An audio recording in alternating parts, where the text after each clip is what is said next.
एक नई सुबह के साथ ये रब का पैगाम है। ज़रूरी है, ज़रूरी है, ज़रूरी है आपका सुनना। Emmanuel man of God, Emmanuel man of God, Emmanuel man of God, Emmanuel man of God.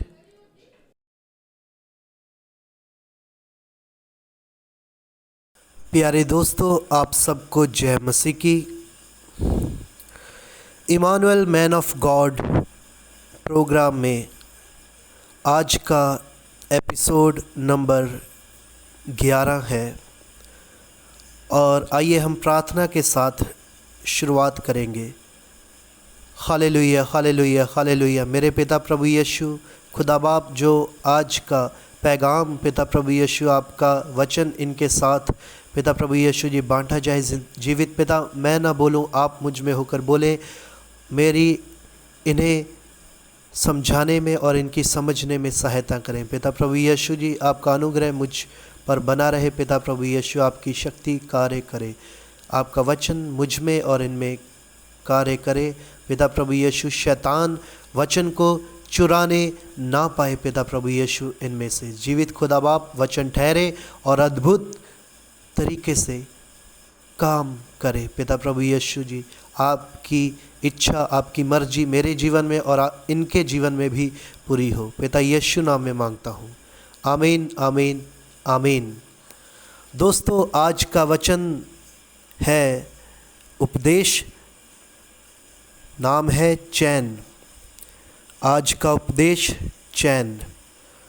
वचन भजन संहिता 30 अध्याय उसका 6 वचन। भजन संहिता 30 अध्याय उसका 6 वचन।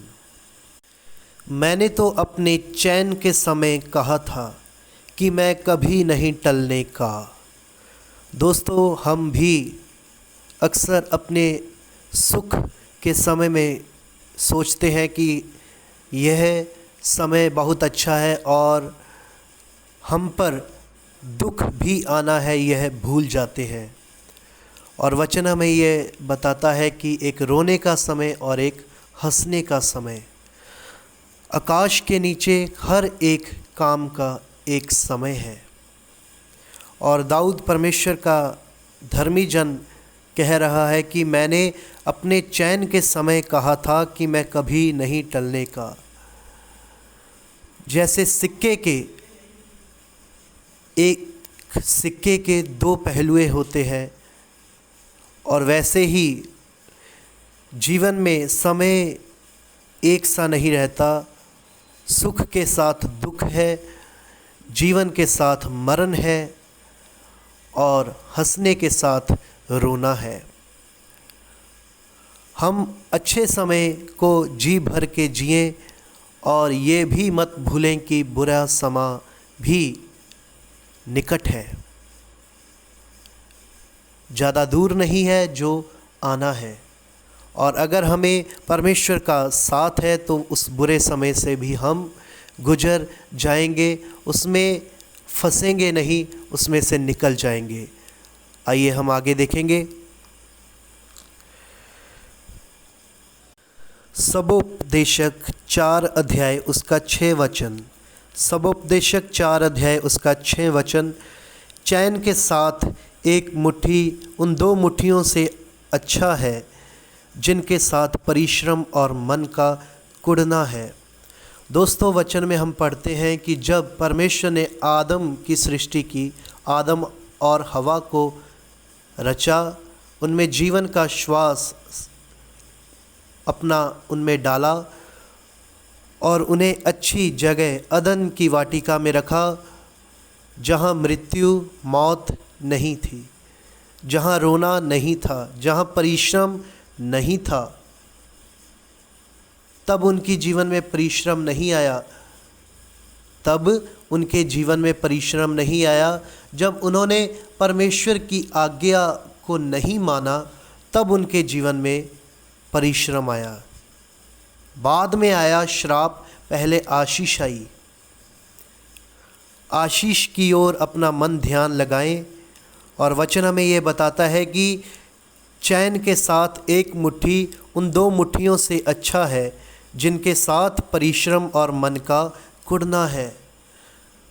दोस्तों, शुरुआत में हमारे आदि पिता और माता आदम और हवा अच्छे को जानते थे, भले को जानते थे, बुरे को नहीं जानते थे, जीवन को जानते थे, मौत को नहीं जानते थे। भले को जानते थे, बुरे को नहीं जानते थे। आज हम भले और बुरे दोनों को जानते हैं, क्योंकि उन्होंने जो फल खाया था, भले और बुरे के ज्ञान का फल, उसका असर हम में पाया जाता है। बच्चा जो छोटा है वो बुरे को नहीं जानता, उसे ना भले की ज़्यादा समझ है ना बुरे की। भले की होगी पर बुरे की नहीं होगी। परमेश्वर के अनुग्रह से उसमें भले की समझ है परंतु बुरे की नहीं। जैसे जैसे बड़ा होता है उसे बुराई का पता लगता है। परमेश्वर के वचन में रहें, परमेश्वर के प्रेम में रहें, क्योंकि शैतान वचन को चुराता है।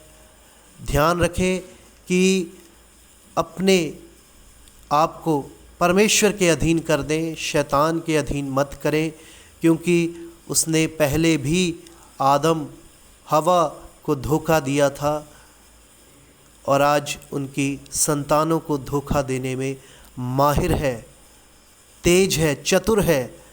और परमेश्वर प्रभु यीशु मसीह ने भी कहा वचन में कि सांपों की नाई चतुर हो, बुद्धिमान हो और कबूतरों के समान भोले हो। पहले बुद्धिमान फिर भोले होना है, पहले बुद्धिमान बनना है। भूले मत, बुद्धिमान अपने पिता के वचन को सुनता है। हमें सुलेमान के नीति वचन में पढ़ने को मिलता है। हालेलुया। आइए हम आगे जाएंगे। आखिरी वचन अय्यूब 11वां अध्याय उसका 13वां, 14वां और 15वां वचन। अय्यूब 11 उसका 13, 14 और 15 वचन। यदि तू अपना मन शुद्ध करे और ईश्वर की ओर अपने हाथ फैलाए और जो कोई अनर्थ काम तुझसे होता हो उसे दूर करे और अपने डेरों में कोई कुटिलता ना रहने दे, तब तो तू निश्चय अपना मुँह निष्कलंक दिखा सकेगा और तू स्थिर होकर कभी ना डरेगा। दोस्तों, परमेश्वर का वचन हमें ये बताता है कि हम परमेश्वर के मंदिर हैं, उसका आत्मा हम में वास करता है। जो इसे नष्ट करता है, नाश करता है, परमेश्वर कहते हैं मैं उसे नाश करूँगा, जो इसे नाश करेगा। भूले मत, हम परमेश्वर का मंदिर है, उसके रहने का स्थान है, उसका आत्मा हम में रहता है। पवित्र आत्मा भी हम में रहना चाहते हैं। प्रभु यीशु मसीह ने जाते समय कहा था, जब वो स्वर्ग में उठा लिए गए, उससे पहले उन्होंने कहा था कि मैं अपना आत्मा, पवित्र आत्मा आप पर उंडेलूँगा। और परमेश्वर का पवित्र आत्मा ही आज के युग में काम करता है। दोस्तों, शुरुआत में मैंने ये आपसे 3 बातें कहनी थी, पर परमेश्वर के अनुग्रह से अब कह रहा हूँ। 3 बातें हमेशा याद रखें, कभी भूले मत। पहला, अपने जीवन में गलत फैसला ना करें। दूसरा, गलत शिक्षा की ओर अपना मन ना लगाएं। तीसरा, आप बुरी संगति ना करें। पहला, गलत फैसला ना करें। दूसरा, बुरी संगति से बचें, बुरी संगति ना करें। और तीसरा, गलत शिक्षा पर अपना मन ना लगाएं। ये 3 बातें हमेशा याद रखें, क्योंकि शैतान जो हमारा विरोधी है वो हमें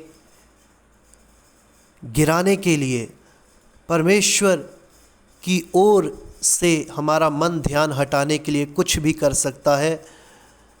हमने अपना मन ध्यान परमेश्वर के प्रेम की ओर लगाना है, उसकी ओर लगाना है, बने रहना है उसके प्रेम में। जब भी मैं वचन आपसे शेयर करता हूँ रविवार का, उसमें एक बात कहता हूँ, परमेश्वर के प्रेम में बने रहे। फिर कहता हूँ परमेश्वर के प्रेम में बने रहे, उसमें बने रहें। उससे अलग होकर हम कुछ भी नहीं कर सकते। उसकी अगर मर्जी ना हो तो हम कुछ नहीं कर सकते, कुछ भी नहीं। सब कुछ परमेश्वर के प्रेम और उसकी वफ़ादारी पर निर्भर करता है। उसने हमसे पहले प्रेम किया, वो वफ़ादार है, ये वचन हमें ये बताता है। और प्रभु यीशु मसीह ने भी हमें वफ़ादार रहने के लिए कहा है। उसने कहा तुम्हारा मन व्याकुल ना हो, परमेश्वर पर विश्वास रखो और मुझ पर भी विश्वास रखो। विश्वास के बिना हम परमेश्वर को कभी खुश नहीं कर सकेंगे। विश्वास करें और प्राण देने तक, मृत्यु तक, मौत तक वफ़ादार रहें, तो वह हमें जीवन का मुकुट देंगे। यीशु मसीह के द्वारा हमें पिता से सब जीवन की वस्तुएं मिलेंगी, उसमें वफ़ादार रहने से। हालेलुया। उसमें वफ़ादार रहें, परमेश्वर से वफ़ादारी करें, क्योंकि वो वफ़ादार है, वो हमें चाहते हैं। हालेलुया। ये आज का वचन है। प्रभु इस वचन के पढ़े सुने जाने पर आशीष और बरकत दें। आमीन। मैं प्रार्थना में याद रखूँगा और चाहूँगा कि शैतान आप में से वचन को ना चुराए। परमेश्वर अपने शांति, अपने प्रेम और अपनी दया में बनाए रखें आपको, अपने चैन में। आइए हम आँखें अपनी बंद करेंगे और आखिरी प्रार्थना में जाएंगे। Hallelujah, hallelujah, hallelujah. मेरे पिता प्रभु यीशु, जीवित खुदा बाप, आपके लिए कुछ भी असंभव नहीं है। जो मनुष्य से नहीं हो सकता उसे आप करने की शक्ति रखते हैं। पिता प्रभु यीशु, मेरे विचारों को पवित्र रखें। पिता प्रभु यीशु जी, अपने प्यारों के विचारों को पवित्र रखें। पिता प्रभु यीशु, हमारे जीवन को प्यारे यीशु नाम में मांगता हूँ, आमीन। एक जीने का समय, एक मरने का समय, एक रुकने का समय, एक चलने का समय। आकाश के नीचे हर एक काम का है समय, हर काम का एक समय, हर काम का एक समय।